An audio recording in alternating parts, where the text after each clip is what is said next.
What is going on, Aqua Beasts? Welcome back to another video. Today we are back in the fish cave. I'm actually, believe it or not, I've never had a community tank. Actually, I take that back. I have that new small community tank, and I had one when I first got into the hobby, but not for too long because I just love monsters so much. But so I'm going to be rehoming OJ in here into this tank so he has more room, and then I'm actually going to make this tank a 30-gallon community tank, which I'm actually super excited to do because, like I said, I've not had a community tank in a long time. But I want to change that tank up. I want to scape it really nice. And I want to do, instead of black gravel, I want to do sand. So actually I'm going to get after it. I'm going to start taking that gravel out, putting sand in. I got to put OJ in a bucket for now. I still got to make sure that water's good for him. Yeah, it's going to be a multiple day process, getting the sand in, moving him, getting that tank ready for him. So, let's get after it though.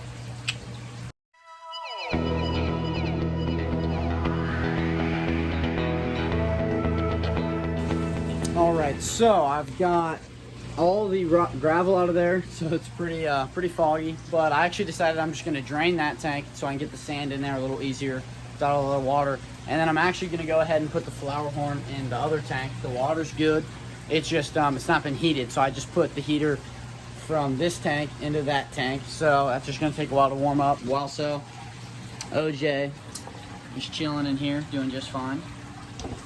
But yeah, so I'm gonna get after it. I gotta clean. So if you're looking to put sand in your aquarium, the cheapest way to do it is actually play sand from like Home Depot or Lowe's. It's like $5 for like a huge bag, but it's real dirty, so you gotta clean it out really nice, which can kind of be a pain. But I just put it in 5-gallon buckets and then put my hands through it with water and try and get all of it, like all the fog out and all the dust or whatever. And then I'll put the sand in. Your tank might be cloudy for a day or so, but it should clear up. But let's get after it.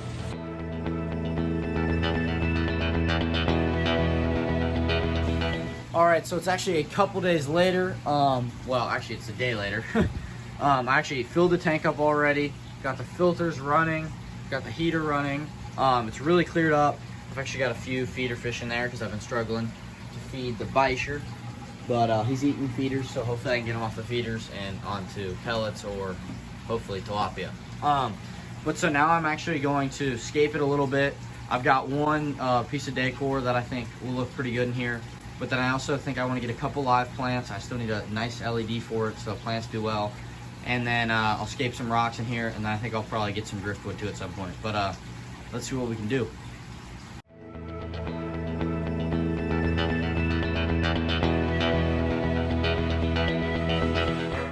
All right, so I actually scaped this up really fast. This definitely won't be the final product, but for now, I've got a yo-yo loach in this tank that I actually bought, knowing that I'm gonna do a community. Let's see, it's right there. So I'm gonna put him in here. This water should be good because this is not all fresh water. It's mostly water from this tank with a little bit of fresh, and then I have media from my old tanks, from my other tanks in here. So therefore it should already be cycled. But I'm actually pretty cool with this scape right now. Try to make it look as realistic as possible with these plants coming out of these rocks. And then that piece of decor is pretty cool back there. Try to put this here to cover up the heater a little bit and the filter. But for right now I think it looks pretty good. But I may scape it up even a little bit more realistically with some real plants and some actual driftwood. But for now, that's what I got, and I think it looks pretty solid. So let's get the yo-yo in. Let's acclimate them and get them in. All right, so I got the yo-yo loach right there, and I actually forgot that I've got this little bristlenose pleco that's in my really small 3-gallon tank. So he'll be perfect in the community tank himself. So I'm gonna just acclimate these guys with like a drip line probably, and then I'm gonna put them in. So now it's just, we gotta wait a little bit. All right, so it has been 15 minutes of acclimating them. I'm gonna drop the GoPro on and then put them in. All right, here we go. I'm gonna just dump them straight in because they're the only ones, they're the first ones in here, and it's their water, so And I know it's, you know, I know it's good water. Hopefully the pleco doesn't.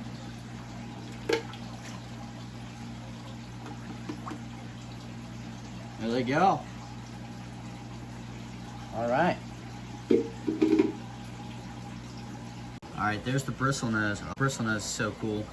And then the yo-yo is hiding already. Oh, he's running from me. But he's such a cool pleco. Yeah, this tank's gonna look a million times better with LEDs on it, and a million times better once it's filled with colorful community fish. My plan is to keep it small in here, no big predators, keep it small, and a bunch of pretty fish. So you're not gonna wanna miss out in the future, so make sure you subscribe to see what happens to that tank and the rest of the fish cave. I've been doing a bunch of work to the fish cave today. But yeah, so just make sure to subscribe. Thank you all so much for watching. I appreciate every single one of you. And I'll catch you guys in the next video, and we'll be getting fish for that soon. See you then.